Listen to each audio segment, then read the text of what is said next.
Hey everyone, this is poet Colin D. Halloran here in Wilmington, North Carolina. And I'm going to be reading a couple of James Tate poems for you. In the background there, you can see the USS North Carolina, because the first Tate poem I'll be reading is Autosuggestion, USS North Carolina. And that is the largest battleship in the world, I said. And see how small it really is? Isn't that encouraging? She pointed her head toward the drinking fountain, but was having none of it. A dog from the mental ward hopped over her. We had driven all the way to Surf City for some peace, and it's not as though it eluded us so much as it did circle us. The pelicans were on display. They did pelican-like dives into the surf and came up wanting bit parts in a movie other than ours. We were surprisingly graceful and called pest control. That whole day was like a dream leaking into our satchel. It was stained permanently, but so attractive, we couldn't have designed it better, and we knew nothing about design. The battleship seemed stalled forever, or it was a little intimidated by its own reputation. Whatever the case, we held the idea of a torpedo gingerly in our minds and meandered without launching it. Most of the natives were under house arrest. They wore ankle bracelets and watched us from their windows or monitors. We couldn't go any farther than this. We were touring our armed forces here and there. Some of the ammo felt moldy. The officers, though, were made of steel, soft and pliable like stuffed animals. They wet their beds. That seemed to be the unifying principle. But what did we know? We were rank amateurs. We were posers of the worst sort. We were out of our league. We belonged in Little League uniforms, but we couldn't afford them, and our sponsors were idiots and dunces and drifters and no-count amalgamated mud merchants. This left us free of debt and free of riches, which can be so heavy to transport.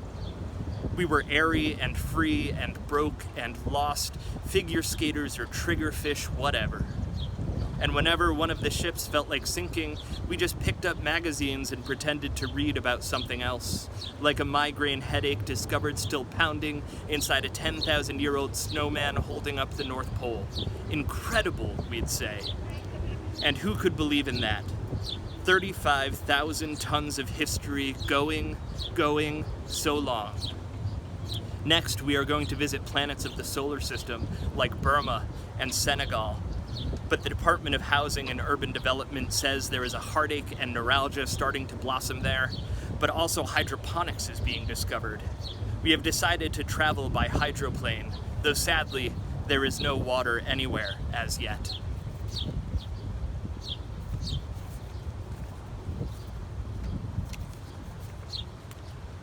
Dream on. Some people go their whole lives without ever writing a single poem. Extraordinary people who don't hesitate to cut somebody's heart or skull open. They go to baseball games with the greatest of ease and play a few rounds of golf as if it were nothing. These same people stroll into a church as if that were a natural part of life. Investing money is second nature to them. They contribute to political campaigns that have absolutely no poetry in them and promise none for the future. They sit around the dinner table at night and pretend as though nothing is missing. Their children get caught shoplifting at the mall, and no one admits that it is poetry they are missing. The family dog howls all night, lonely and starving for more poetry in his life. Why is it so difficult for them to see that without poetry, their lives are effluvial?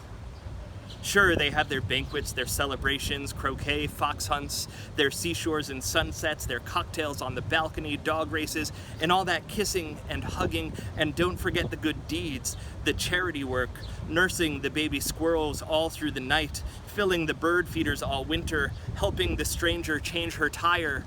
Still, there's that disagreeable exhalation from decaying matter, subtle but ever present. They walk around erect like champions. They are smooth-spoken, urbane, and witty.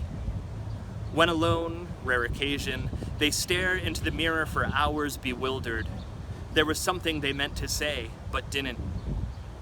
And if we put the statue of the rhinoceros next to the tweezers and walk around the room 3 times, learn to yodel, shave our heads, call our ancestors back from the dead, poetry-wise, it's still a bust. Bankrupt. You haven't scribbled a syllable of it. You're a nowhere man misfiring the very essence of your life, flustering nothing from nothing and back again.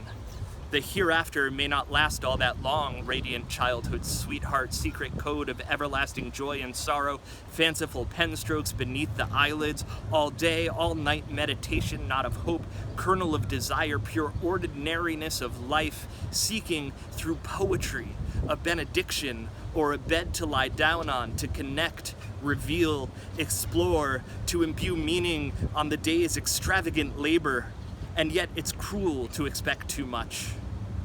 It's a rare species of bird that refuses to be categorized. Its song is barely audible. It is like a dragonfly in a dream, here, then there, then here again, low-flying amber wing, darting upward and then out of sight. And the dream has a pain in its heart, the wonders of which are manifold, or so the story is told.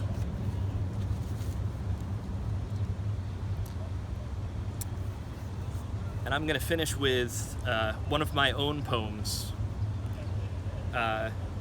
called Another Giant Fallin for James Tate. And this was written 5 years ago in July after Tate's death.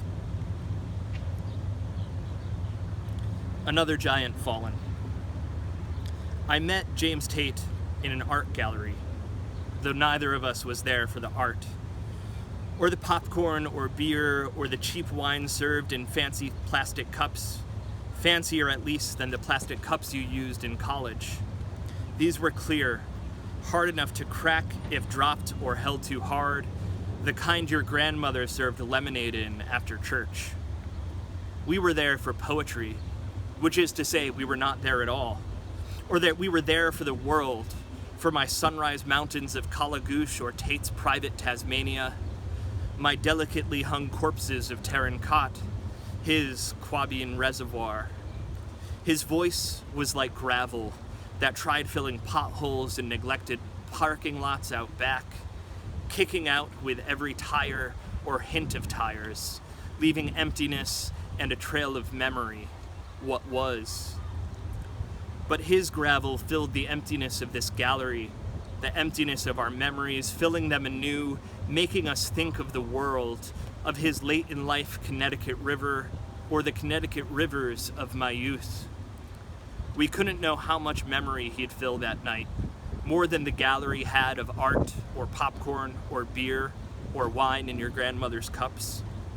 And we couldn't, or didn't, or maybe could and did, realize the words of his gravel would permeate, and we'd leave to make gravel of our own, writing of the world, of the lakes and chipmunks and time travel of our youth, and paint at night at his pond or on our sidewalks downtown, but not know that each stone of gravel, each word, each brushstroke is a memory, a monument to another fallen giant. Thanks for listening, and thanks for stopping by Wrath-Bearing Tree.